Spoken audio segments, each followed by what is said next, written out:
হয় চাওক, এই ধীৰেন্দ্ৰ চৰকাৰৰ ঘৰত আমি আহি সঁচাকৈ দেখিলোঁ তেখেতে আতংকিত হৈছে। হোৱাটো স্বাভাৱিক।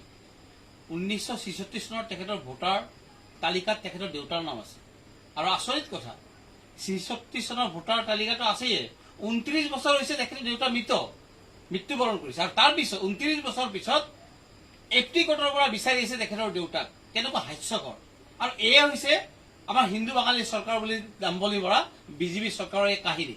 এতিয়া কথাটো হৈছে তেখেতে এপ্ৰিকটত দুবাৰকৈ গ'ল, সম্পূৰ্ণ প্ৰমাণ সহকাৰে গৈছে, কিন্তু কোনো ধৰণৰ হাতত ক্লিন চিট পোৱা নাই যে তেওঁলোকে সঁচাকৈ যে ভাৰতীয় মানুহ। আৰু হয়, তেখেতে ভাৰতীয় মানুহ। 66 চনৰ কাগজ আছে, NRCত নাম আছে।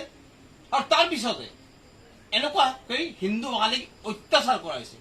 আমি তৃণমূল কংগ্ৰেছৰ পৰা একদম দাবী জনাইছো, অনতি পলমে এইবোৰ বন্ধ হ'ব লাগে। এপ্ৰি ক'ত বন্ধ হৈ যাব লাগে, ডি ভোটাৰবিলাক বন্ধ হ'ব লাগে।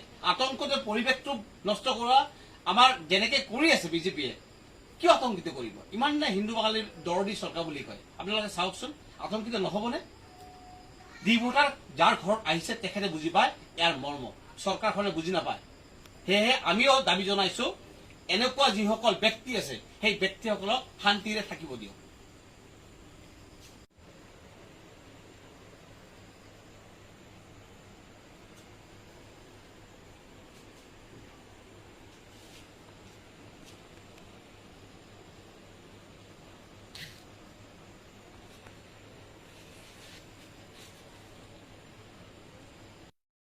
জিজ্ঞাসা কৰলো কিমান সমস্যা আমাৰ মন তো পুৰো 1994 সমস্যা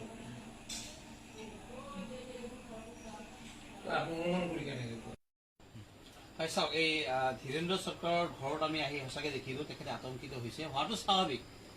1966 চনৰ তেখেতৰ ভোটাৰ তালিকাত তেখেতৰ দেউতাৰ নাম আছে। আৰু আচৰিত কথা, 66 চনৰ ভোটাৰ তালিকাটো আছেই।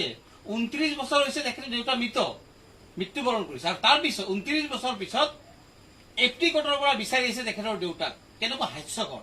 আৰু এয়া হৈছে আমাৰ হিন্দু বাঙালী চৰকাৰ বুলি দাম্বলি বৰা বিজেপি চৰকাৰৰ এই কাহিনী। এতিয়া কথাটো হৈছে তেখেতে এপ্ৰিকটত দুবাৰকৈ গ'ল, সম্পূৰ্ণ প্ৰমাণ সহকাৰে গৈছে, কিন্তু কোনো ধৰণৰ হাতত ক্লিন চিট পোৱা নাই যে তেওঁলোকে সঁচাকৈ যে ভাৰতীয় মানুহ। আৰু হয়, তেখেতে ভাৰতীয় মানুহ। 66 চনৰ কাগজ আছে, NRCত নাম আছে। আৰু তাৰ পিছতে এনেকুৱাকৈ হিন্দু বাঙালীক অত্যাচাৰ কৰা হৈছে। আমি তৃণমূল কংগ্ৰেছৰ পৰা একদম দাবী জনাইছো, অনতি পলমে এইবোৰ বন্ধ হ'ব লাগে। এপ্ৰি ক'ত বন্ধ হৈ যাব লাগে, ডি ভোটাৰবিলাক বন্ধ হ'ব লাগে।